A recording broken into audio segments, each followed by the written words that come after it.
A flurry of strikes kept connecting with Hanayama's body. Even a tank like Hanayama was getting shoved back non-stop by Speck. This was Speck's trademark technique, the apnea rush. Even Olympic athletes gotta breathe when they're sprinting. Tyson's gotta control his breathing while throwing punches. But Speck was in a league of his own. He could swim from 500 meters below the surface, all the way up to land on just one breath. So until Hanayama hit the deck, Speck's assault wouldn't pause for even a moment. Hanayama was taking hits with zero chance to strike back. Even though he kept backing up, Hanayama refused to drop to the ground. In a brief moment of opportunity, Hanayama grabbed the opening and delivered a massive punch to Speck's face. Getting up, Speck opened his mouth, sucking in air. In his view, Hanayama had already gone beyond the gods. Then Hanayama rushed forward again. Another blow launched Speck flying to the ground. Hanayama lifted Speck and asked if he was ready to keep going. Seeing Speck still putting on a brave face, Hanayama wasted no time delivering another punch. Up against Hanayama's godlike punches, this time Speck finally hit his limit. But then this dude out of nowhere yanked out a bullet from his hand and jammed it straight into Hanayama's mouth. After the massive explosion, Hanayama remained standing there like a monument. Seeing this,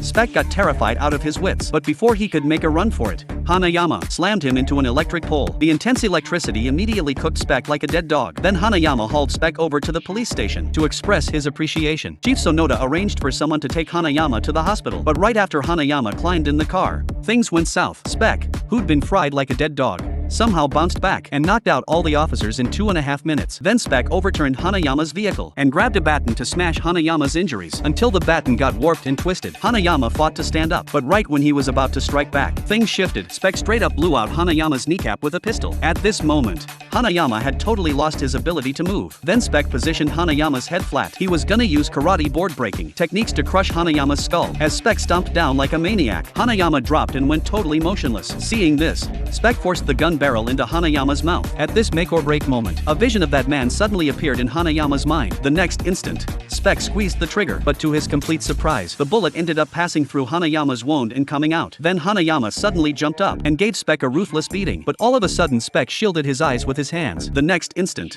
a flash grenade rocketed into the air. In a split second, a blinding light illuminated the darkness. Taking advantage of Hanayama's momentary blindness, Speck rapidly got behind Hanayama and locked in a rear naked choke. As Speck's arms kept tightening more, Hanayama slowly couldn't get air. At this do-or-die moment, Hanayama chose to use his ultimate technique, which was his naturally frightening grip power. Hanayama could pinch off a corner from a whole deck of cards. His brutal grip straight up tore the muscle clean off Speck's arm, then shifted to his inner thigh. Speck let out a scream of pure agony. He jammed his middle finger into Hanayama's ear, but even with that, Hanayama still crushed his windpipe, and that was lights out for Speck. Before long, Speck got rushed to the hospital. After the doctor's checkup, Speck's actual age turned out to be 98 years old. After his loss, his body started aging super fast, at a rate you could see. In just 2.5 days, he became a shriveled corpse.